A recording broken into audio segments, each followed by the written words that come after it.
वैसे तो कहते हैं भगवान ने किसी को गरीब नहीं बनाया है, उन्होंने हर किसी को इतना दिया है कि वो अपना जीवन गुजार सकें, और अगर किसी को जरूरत से कम भी दिया है तो भगवान उसके लिए कुछ न कुछ ऐसी व्यवस्था कर ही देते हैं, उनका जीवन चलता रहता है।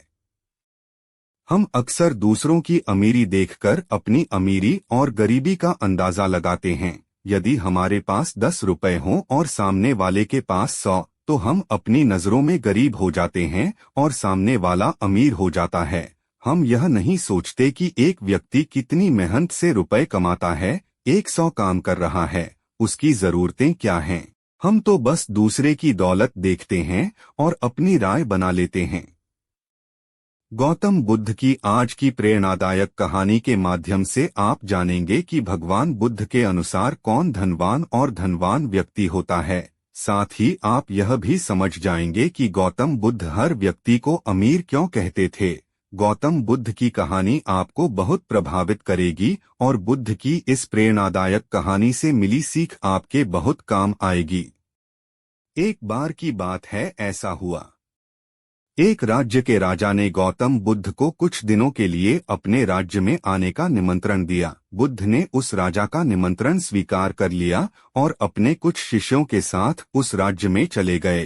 राजा ने बुद्ध से मुलाकात की और उनसे कुछ दिन वहां रहकर अपने राज्य के लोगों की समस्याओं का समाधान करने और उन्हें धार्मिक मार्ग पर चलने की शिक्षा देने का अनुरोध किया। बुद्ध ने राजा की बात मान ली और इस राज्य में 3 दिनों के लिए एक धार्मिक परिषद आयोजित करने का निर्णय लिया। गौतम बुद्ध के आगमन की खबर पूरे राज्य में फैल गई और धार्मिक सभा के पहले ही दिन बहुत से लोग आए। उसी राज्य के चौराहे पर एक भिखारी बैठा रहता था। उसे भी गौतम बुद्ध के आने की खबर थी, लेकिन वह सोचने लगा कि धर्मसभा में जाकर और यहाँ बैठकर उसे क्या मिलेगा। जैसे जैसे लोग आएंगे वे मुझे भिक्षा में कुछ न कुछ अवश्य देंगे। पहले दिन कई लोग आए और इस भिखारी ने अच्छी खासी कमाई की। अगले दिन फिर वही क्रम जारी रहा। भिखारी ने भीख मांगने के साथ साथ यह भी देखा कि धार्मिक सभा में जाते समय लोग उदास और दुखी हो रहे थे और उन्होंने उसे कुछ दिया भी नहीं। जब वह बुद्ध से मिलकर वापस आता है तो बहुत खुश दिखता है और खुशी खुशी भिक्षा भी देता है। यही सोचते सोचते दूसरा दिन भी बीत गया। तीसरे दिन जब बहुत कम लोग आए तो भिखारी परेशान हो गया। उसने कमाई नहीं की। उसने सोचा कि बुद्ध तो सबकी समस्याओं का समाधान दे रहे हैं, तो क्यों न मैं भी उनके पास जाऊं और अपनी गरीबी दूर करने का उपाय पूछूं। ऐसा सोचकर वह भी धर्मसभा में गया, लेकिन वहां लंबी कतार थी। बड़ी मुश्किल से उनकी बारी आई। बुद्ध के पास पहुंचकर उसने प्रणाम किया और कहा, प्रभु, इस गांव में सभी लोग सुखी हैं और सभी लोग धनवान तथा सुख सुविधा संपन्न हैं, फिर मैं गरीब क्यों हूँ। तुम गरीब हो क्योंकि तुम हमेशा दूसरों से मांगते रहते हो लेकिन कभी किसी को कुछ नहीं देते हो। भगवान बुद्ध ने उस भिखारी को देखा। आपको लगता है कि लोग तुम्हें भीख में बहुत सारा धन देंगे, लेकिन आप किसी को बदले में कुछ भी नहीं देना चाहेंगे। यह सुनकर भिखारी बड़े आश्चर्य से बोला, हे प्रभु, क्या मैं लोगों को कुछ दूंगा? मैं भीख मांगकर ही गुजारा करता हूँ। मेरे पास देने को आखिर है क्या?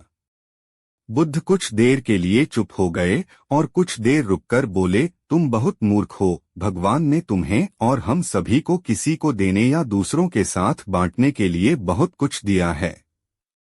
आपने एक मुस्कान दी है जिसे आप दूसरों के साथ साझा कर सकते हैं और उन्हें आशा और उम्मीद दे सकते हैं। तुम्हें आवाज दी गई है जिससे तुम मीठे बोल बोलकर लोगों की प्रशंसा कर सकते हो। तुम्हें 2 हाथ दिए गए हैं जिससे तुम दूसरों की मदद कर सकते हो। तुम्हें एक स्वस्थ शरीर दिया है जिससे तुम भीख मांगने के बजाय कड़ी मेहनत कर सकते हो। जिस व्यक्ति को भगवान ने बिना किसी कमी के ये चीजें दी हैं, वह कभी गरीब नहीं हो सकता। आप सिर्फ अपनी सोच के कारण गरीब हैं। जैसे ही आप इस सोच से बाहर निकलेंगे, आप खुद को दूसरों की तरह अमीर समझने लगेंगे और आपकी जिंदगी भी बेहतर हो जाएगी। दूसरों की खुशी देखकर अपनी तुलना दूसरों से न करें। भगवान ने सभी को अमीर बनाया है, बस जरूरत है तो अपनी सोच सुधारने की।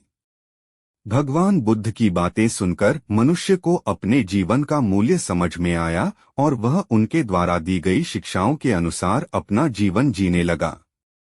जब हम सभी अपनी तुलना दूसरों से करते हैं या दूसरों को खुश देखते हैं तो हमें लगता है कि हमारी जिंदगी खराब है और बाकी सब मजे कर रहे हैं।